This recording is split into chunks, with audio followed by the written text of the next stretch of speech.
ఈ ప్రపంచంలో వ్రాయబడిన ఏ గ్రంథమైన, మత గ్రంథాలైన, విజ్ఞాన గ్రంథాలైన, పండితులు రాసిన గ్రంథాలైన, కవులు రాసిన గ్రంథాలైన వ్యభిచరించకూడదు అని ఆజ్ఞ ఇచ్చిన గ్రంథాన్ని ఒక్కదాన్ని చూపించండి. ఈ రోజు నుంచి బైబిల్ ప్రకటించడం మానేస్తాను.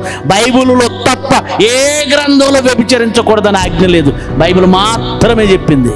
బైబిల్ మాత్రమే సమాజాన్ని సంస్కరిస్తుంది. బైబిల్ ఇది తెలియకండి మూర్ఖులైన వాళ్ళు బైబిల్లో ఏవో బూతులు ఉన్నాయని, చదివితే చెడిపోతారని పిచ్చి పిచ్చిగా మాట్లాడుతున్నారు. తల్లిదండ్రులను ఎలా గౌరవించాలో, ఈ సమాజం ఎలా బ్రతకాలో, భార్యాభర్తలు ఎలా ఉండాలో ఎన్ని ఆజ్ఞలండి. అందుకే విలియం కేరీ వచ్చిన తర్వాత అండి, విలియం కేరీ పోరాటాల్లో విలియం కేరీ చెప్పిన మాటలకు ఆకర్షితుడైన రాజారాం మోహన్ రాయ్ కూడా విలియం కేరీకి సపోర్టుగా వచ్చాడు. వీరేశలింగం పంతులు గారు కానివ్వండి, గురజాడ అప్పారావు గారు కానివ్వండి, మన దేశంలో ఉన్న దురాచారాలపై వాళ్ళు దండెత్తారు. ప్రపంచ దేశాల్లో చాలా దేశాలను ప్రక్షాళన చేసింది బైబిల్. బైబిల్ వెళ్ళాకే, బైబిల్ పట్టుకున్న క్రైస్తవుడు వెళ్ళాకే, బైబిల్ పట్టుకుని శిష్యులు వెళ్ళాకే ప్రపంచ దేశాలు సంస్కరించబడ్డాయి. రాజారాం మోహన్ రాయ్ సంఘ సంస్కర్త అంటాం. రాజారాం మోహన్ రాయ్ కంటే ముందు బైబిల్ పట్టుకుని సమాజంలోకి వెళ్ళిన ప్రతి ప్రవక్త కూడా ఎవరో తెలుసా? సంఘ సంస్కర్త.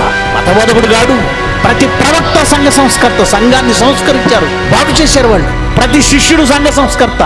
ఈరోజు బైబిల్ పట్టుకొని సమాజంలోనికి వెళుతున్న ప్రతి క్రైస్తవుడు ఎవరో తెలుసా? సంఘాన్ని సంస్కరించే సంఘ సంస్కర్త.